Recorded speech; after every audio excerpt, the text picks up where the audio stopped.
I was arguing with one of my friends. You guys already know who I most likely was going back and forth with. My guy Juice Alert. You already know me and him barely agree on anything. And a couple of days ago, he hit me up saying, JT, who do you think has the best defense in the NFL? I told him right off the top, either the New Orleans Saints or the Baltimore Ravens. He said, no way you think Baltimore has one of the best defenses in the NFL. And I said, okay, go and look at Baltimore's roster. From a talent standpoint, this is one of the 5 most talented defenses going into the 2022 NFL season. You got to remember, this team dealt with a lot of injuries, not only on the offensive side of the football, but on the defense side of the football as well. They had guys coming off the street playing cornerback. You could have played cornerback for Baltimore. I could have played cornerback for Baltimore. Your grandpa could have played cornerback for Baltimore. And your great-grandma could have played DB for Baltimore last year of how many injuries they had. Not only that, but their 2 top corners were down with injuries also. Marlon Humphrey missed significant time. Marcus Peters was out for the whole entire season. He got injured before week 1 even kicked off. So you have both of those guys coming back fully healthy. That's probably one of the best cornerback tandems in the league. Not the best, but one of the best. Definitely top 5. Then you replace defensive coordinator Wink Martindale with Mike MacDonald, who was Michigan's defensive coordinator for last season. And it's really weird because he has spent 7 years with the Ravens organization prior to leaving for the Michigan defensive coordinator job. And it pretty much was a 1-year rental, because Harbaugh ended up having him on the staff for 1 season. And then after the success they had last year, he ends up going right back to Baltimore after a year. So he pretty much was on the staff of Baltimore, kind of underutilized. Probably had his brother put a word in for him. Well, Harbaugh's brother put a word in for him to his brother. He picked him up, gave him opportunity. He made the most of it. So when you look at Mike MacDonald, what is going to be the difference between his defense and former defensive coordinator Wink Martindale? Well, for starters, he's probably going to blitz way less compared to Martindale. We already know that blitzing kind of was a signature of Wink Martindale. So you're going to have less blitzes, more reliance on being able to win 1-on-1 with your pass rushers, which definitely can happen. Look at Oweh, he was one of the better rookies in the NFL last season. Even though the stats may not indicate it, he only had 5 sacks, which was second on the team. However, he was one of the more double-team pass rushers in the NFL. If you go back and you look at the metrics, he also had 2 forced fumbles and 2 fumble recoveries as well. So he definitely is a breakout candidate for this season. I am expecting him to have at least 7 or 8 sacks. He potentially could end up having double-digit sacks because the sky is the limit with Oweh. Every Ravens game that you go back and watch, you just see the athleticism. He is a freak. He is one of the more freakish pass rushers in the league. He's up there with some of the more athletic pass rushers like a Myles Garrett or whatnot. He is a really freakish athlete. You got rookie David Ojabo, who we're probably not going to see that much of this upcoming season. He tore his Achilles late in the draft process at his pro date. He could return late season. We saw Cam Akers suffer the similar injury. He had an Achilles injury, but he was able to come back some way, somehow, really earlier than expected and play for the Rams.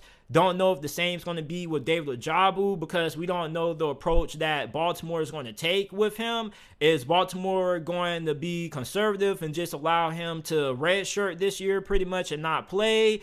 Or when he gets healthy late in the season, are they going to give him the opportunity to end up getting a couple of meaningful snaps? That's going to be an interesting development to watch out for. But you do have Tyus Bowser, who had 7 sacks. He led the team. So the pass rush department, although it may not have tons of depth, you do have 2 or 3 guys who are capable of being able to go and out there and being able to give you solid production. Tyus Bowser, we already saw what he can do. Oweh, he should have a breakout season. Patrick Queen, really good against the run. One of the better linebackers when it comes to what he does in the run game. 98 tackles, led the team. He also led the team in tackles for loss. Josh Bynes, Tyus Browser, all of them were pretty good. And the run defense wasn't the problem. The problem was the pass defense. And remember, prior to last season, the Ravens had one of the best pass defenses in the league. Well, they end up having so many injuries in the secondary, the pass defense just takes a huge step down.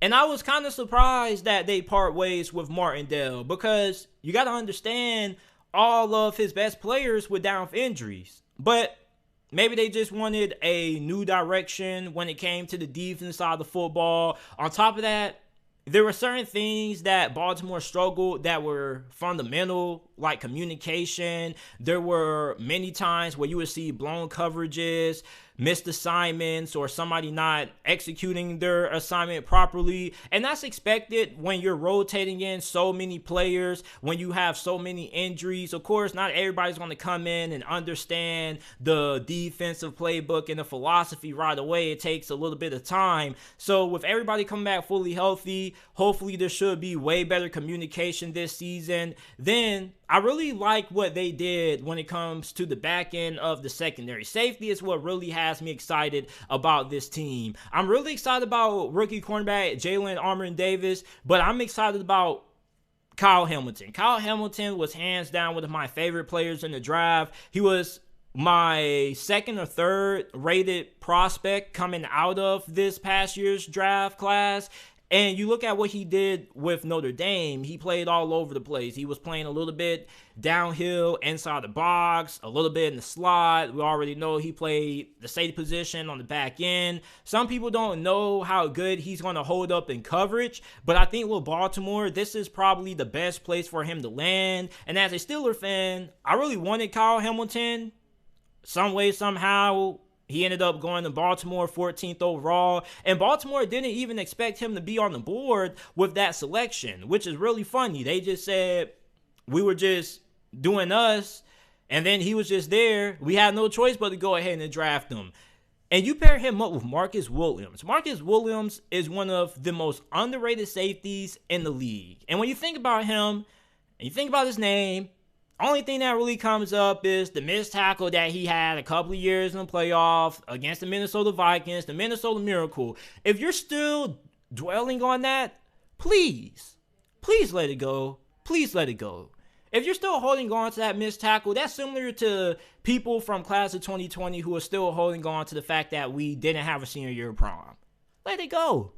Marcus Williams is a really good player. He's one of the best safeties that we have in this game. And with Baltimore, this defense has so much talent and so much upside and a lot of potential. And I think that Mcdonald is going to get the most out of every single player on this defense.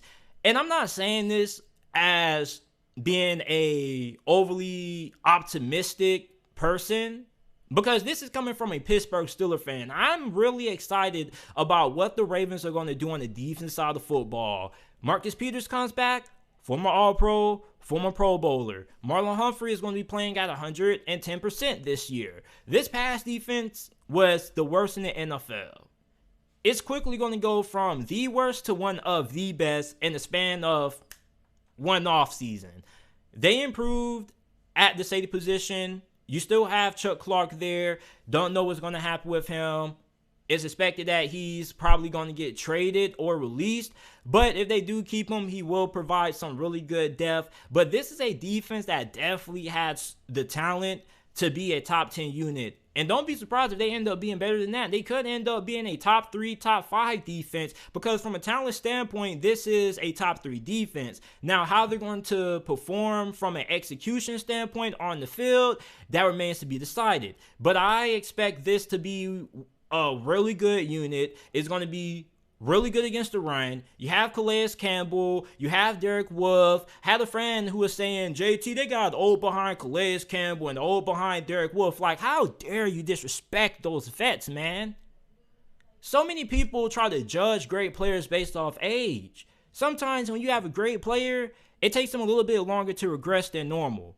Calais Campbell, although he may not be what he used to be when it came to getting after the quarterback, he's still really good against the run. Same thing with Derek Wolfe. That's why they're still on the roster despite being up there in age. So with this defense, as good as what it was against the run, with the improvement that they're going to make under new defensive coordinator Mike MacDonald, this defense has all the potential of being a top 10 unit, and I expect them to be.